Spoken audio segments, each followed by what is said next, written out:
نحمده ونصلي على رسول الکریم اما بعد۔ محمد الرسول اللہ والذین معه اشداء علی الکفار رحماء بینہم۔ پیارے محترم سامعین اور سامعات، آج ہم اس بات کو دیکھیں گے تاریخ کے اوراق سے حضرت امیر معاویہ امیر شام معاویہ بن ابی سفیان رضی اللہ تعالی عنہما کا دور خلافت اور ان کی مدت خلافت اور ان کی وفات اور ممات اور معاویہ کے بعد یزید ابن معاویہ کی جانشینی اور یزید کی خلافت و امارت اور بادشاہت کے تعلق سے جناب امیر شام امیر معاویہ رضی اللہ تعالی عنہ کی کوششیں، کاوشیں اور مخالفین کا معاملہ۔ سب سے پہلے ہمارے سامنے ہے امیر شام امیر معاویہ رضی اللہ تعالی عنہ کا شجرہ نسب۔ جناب حضرت معاویہ ابو سفیان کے بیٹے ہیں، اور ابو سفیان جن کا نام صخر تھا، ابن حرب ابن امیہ ابن شمس ابن عبد مناف ابن قصی اور ابن کلاب۔ اگر ہم جناب حضرت معاویہ رضی اللہ تعالی عنہ کی والدہ محترمہ حضرت ہند رضی اللہ تعالی عنہا کا شجرہ نسب دیکھیں تو وہ کچھ یوں ہے: ہند بنت عتبہ بن ربیعہ بن عبد شمس بن عبد مناف بن قصی، اور ان کی کنیت ابو عبد الرحمن۔ حضرت معاویہ بن ابی سفیان رضی اللہ تعالی عنہما کا نبی رحمت، نبی آخر الزمان، خاتم الانبیاء والمرسلین جناب محمد الرسول اللہ صلی اللہ علیہ وسلم کے ساتھ جہاں صحابی ہونے کا تعلق تھا اور رشتہ تھا، وہیں جناب معاویہ نبی پاک علیہ الصلاۃ والسلام کے ساتھ ابن عبد مناف پر جا کر ان کا سلسلہ نسب بھی مل جاتا ہے۔ باپ ابو سفیان صخر بن حرب کی طرف سے بھی اور ماں ہند بنت عتبہ کی طرف سے بھی۔ جیسا کہ آپ نے سن لیا، ابو سفیان بن صخر بن حرب بن امیہ بن شمس بن عبد مناف بن قصی بن کلاب، اور ماں کی طرف سے ہند بنت عتبہ بن ربیعہ بن عبد شمس بن عبد مناف بن قصی۔ اور اب ہمارے سامنے ہے نبی آخر الزمان جناب محمد الرسول اللہ صلی اللہ علیہ وسلم کا شجرہ نسب۔ محمد بن عبداللہ بن عبد المطلب بن ہاشم بن عبد مناف بن قصی بن کلاب بن مرہ بن کعب بن لوئی بن غالب بن فہر بن مالک بن نضر بن کنانہ بن خزیمہ بن مدرکہ بن الیاس بن مضر بن نزار بن ماد بن عدنان۔ تو پیارے نبی علیہ الصلوۃ والسلام کے سلسلہ نسب کے اندر بھی ہمیں نظر آ رہا ہے بن عبد مناف، جی۔ اور اسی طرح جناب معاویہ کا باپ کی طرف سے بھی اور ماں کی طرف سے بھی عبد شمس کے بعد ہے عبد مناف، پھر آگے بن قصی۔ تو اس سے ہمیں معلوم ہوا کہ امیر شام امیر معاویہ کا نبی پاک علیہ الصلوۃ والسلام سے ایک خاندانی تعلق بھی ہے۔ جہاں وہ پیارے نبی علیہ السلام کے صحابی ہیں، وہیں وہ پیارے نبی علیہ الصلوۃ والسلام کے خاندان سے بھی تعلق رکھتے ہیں۔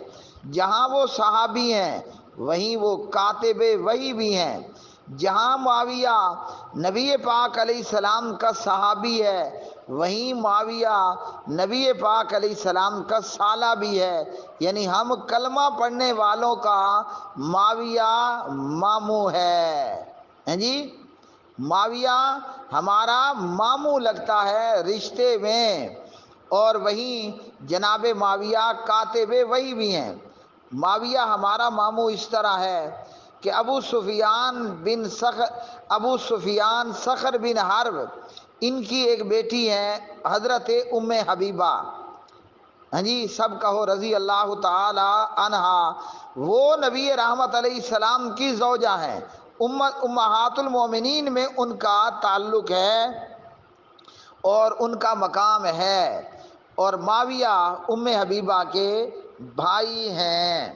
حضرت امیر شام معاویہ رضی اللہ تعالی عنہ، ان کی جو کل عمر مبارک تھی مختلف تاریخی روایات کے مطابق، بعض نے کہا کہ 75 سال تھی، بعض نے کہا کہ 73 سال تھی، اور کسی نے کہا کہ 85 سال بھی عمر تھی۔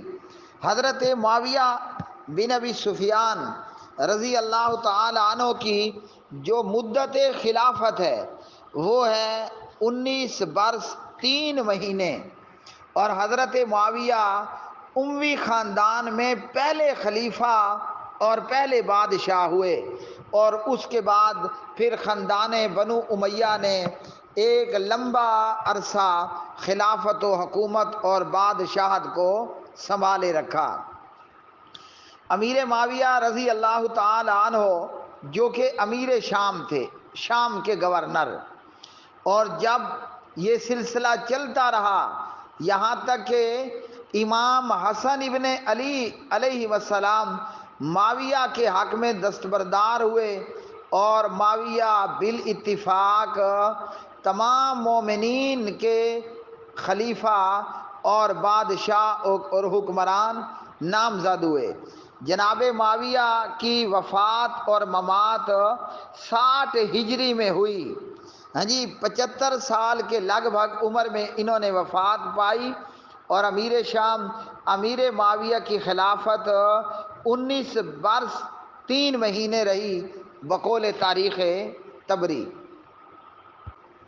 حضرت امیر معاویہ رضی اللہ تعالی عنہ نے اپنے جیتے جی اپنے بعد اپنا جانشین اپنے بیٹے یزید ابن معاویہ کو مقرر کر دیا، اور جب جناب حضرت معاویہ کی وفات ہوتی ہے تو وفات سے کچھ پہلے حضرت معاویہ نے یہ وصیت کی، ہاں جی وصیت کی کہ مجھے پیارے نبی علیہ الصلوۃ والسلام نے ایک قمیض پہننے کے لیے دی تھی، لیکن وہ قمیض میں نے سنبھال کر کے اپنے پاس رکھی، اور ایک مرتبہ نبی رحمت علیہ السلام نے اپنے ناخون تراشے یعنی نیل کاٹے، تو میں نے نبی پاک علیہ السلام کے وہ کٹے ہوئے نیل اور ناخون اپنے پاس سنبھال کر کے رکھ دیے۔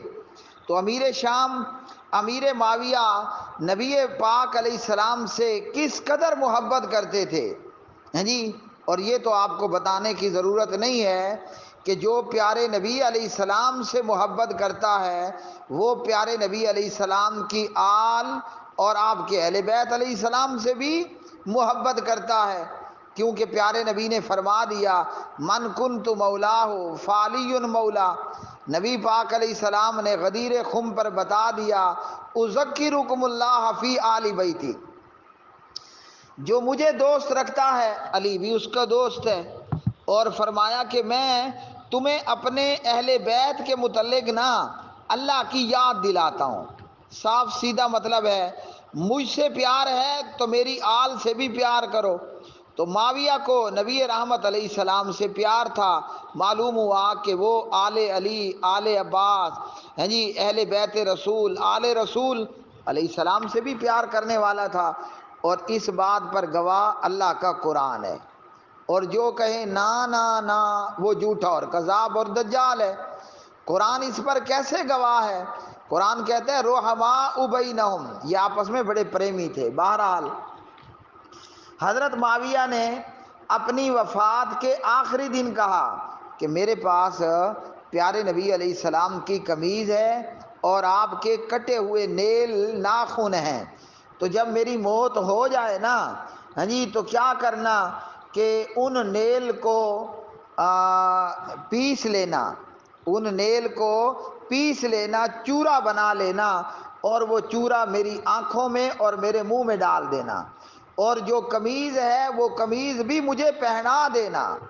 ہو سکتا ہے اللہ تعالیٰ اپنے نبی کی قمیض اور ناخون کی برکت سے میرے اوپر رحم فرما دے۔ اللہ اکبر۔ معاویہ بن ابی سفیان وصیت کرتے ہیں اپنی موت سے پہلے کہ میرا آدھا مال جو ہے وہ بیت المال میں جمع کرا دینا۔ ہاں جی، میرا آدھا مال وہ بیت المال میں جمع کرا دینا۔ مطلب کیا ہے؟ معاویہ کو دنیا سے کوئی لینا دینا نہیں تھا، اولاد اپنا خود کما لے گی، یا جو میں چھوڑ کر جا رہا ہوں وہ ان کے لیے ہوگا۔ تو معاویہ کی پہلی وصیت کیا معلوم ہوئی آپ کو؟ کہ میرے مرنے کے بعد نبی پاک علیہ السلام کی قمیض مجھے پہنانا، اور نبی پاک علیہ السلام کے نیلز، ناخن، انہیں پیس کر میری آنکھوں اور میرے منہ میں ڈالنا۔ اللہ تعالیٰ ان کی برکت سے میرے اوپر رحم فرمائے گا۔ اب آئیے حضرت معاویہ کی تیسری وصیت پر بات کرتے ہیں۔ دو وصیتیں تو آپ نے سن لی نا، قمیض اور ناخون مجھے پہنا دینا اور میری آنکھوں میں ڈال دینا، اور میرا آدھا مال، آدھی دولت وہ مسلمانوں کے بیت المال میں جمع کر دینا۔ اچھا جی، اور یاد رکھیے کہ اسی سے ملتی جلتی وصیتیں صدیق اکبر اور فاروق اعظم کی تھیں۔ بہرحال معاویہ بن صخر بن حرب کی تیسری وصیت، معاویہ نے اپنے بیٹے یزید کو وصیت کی اور کہا کہ میں تمہارے لیے جو کچھ کر سکتا تھا وہ میں نے کر لیا۔ اب معاویہ یزید سے کہتے ہیں کہ مجھے تمہاری خلافت اور حکومت کے متعلق کسی کا اختلاف کرنا معلوم نہیں ہوتا سوائے ان چار حضرات محترم کے۔ نمبر 1 جو تمہارے ساتھ اختلاف کر سکتا ہے وہ جناب حضرت مولا حسین ابن علی ہیں، سب کہو علیہ السلام۔ نمبر 2 پر عبداللہ بن عمر ہیں، اور نمبر 3 پر عبداللہ بن زبیر ہے، اور نمبر 4 پر عبد الرحمن بن ابی بکر ہے۔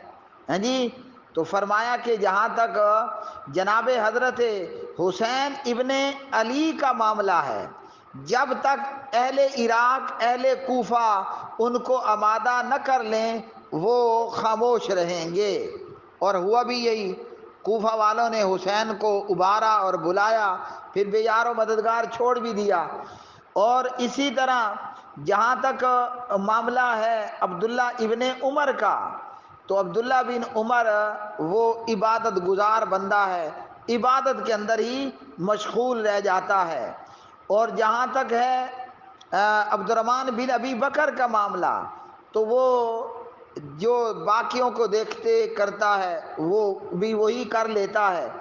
اور جہاں تک معاملہ ہے عبداللہ بن زبیر کا، ہیں جی، سب کہو سب کے لیے رضی اللہ تعالی عنہ مجمعین، تو عبداللہ بن زبیر سے پوری طرح ہوشیار رہنا رضی اللہ تعالی عنہما۔ تو یہ تیسری وصیت تھی امیر شام امیر معاویہ کی تاریخ طبری مطابق، جناب امیر معاویہ کی اپنے بیٹے یزید کو، یزید ابن معاویہ کو۔ اور پھر سب میں جو کام ہوا، وہ معاملہ ہوا، وہ ہمارے سامنے ہے۔ اہل عراق اور اہل کوفہ نے ہمارے امام اور ہمارے مقتدا مولا حسین ابن علی علیہ السلام کو ابھارا، خطوط پر خطوط لکھے، اور انہیں مکہ اور مدینہ سے نکل کر کوفے اور عراق آنے پر مجبور کیا، اور حسین ابن علی نکلے، اور پھر کرب و بلا میں ان کو روکا گیا، وہ محصور ہوئے۔ بلانے والے نامرادوں نے، ہاں جی، نبی کے نواسے، جنت کے نوجوانوں کے سردار، علی کے لخت جگر، فاطمہ کے آنکھوں کا نور، صلوات اللہ وسلام اللہ علیہ، انہیں کرب و بلا میں بے یار و مددگار چھوڑا، بلکہ بلانے والے ہی عملہ آور ہوئے کہ کہیں اگر حسین یزید کے پاس پہنچا تو اہل عراق اور اہل کوفہ کا پول ہی نہ کھل جائے۔ اپنی جان بچانے کی خاطر ان بدبختوں نے جنت کے نوجوانوں کے سردار اور پیغمبر صلی اللہ علیہ وسلم کے نواسے اور علی کے لخت جگر اور سیدہ فاطمہ کی آنکھوں کا نور حسین ابن علی علیہ السلام کی بلی چڑھا دی۔ اللہ حسین سے راضی ہوا، حسین اپنے پروردگار سے راضی ہوا۔ لعنت اور قہر اور غضب ان لوگوں پر جنہوں نے حسین سے دشمنی کی اور حسین سے زیادتیاں کی اور حسین کو بے یار و مددگار چھوڑا اور بے گناہ اور معصوم حسین کو تلواروں اور نیزوں پر چڑھایا۔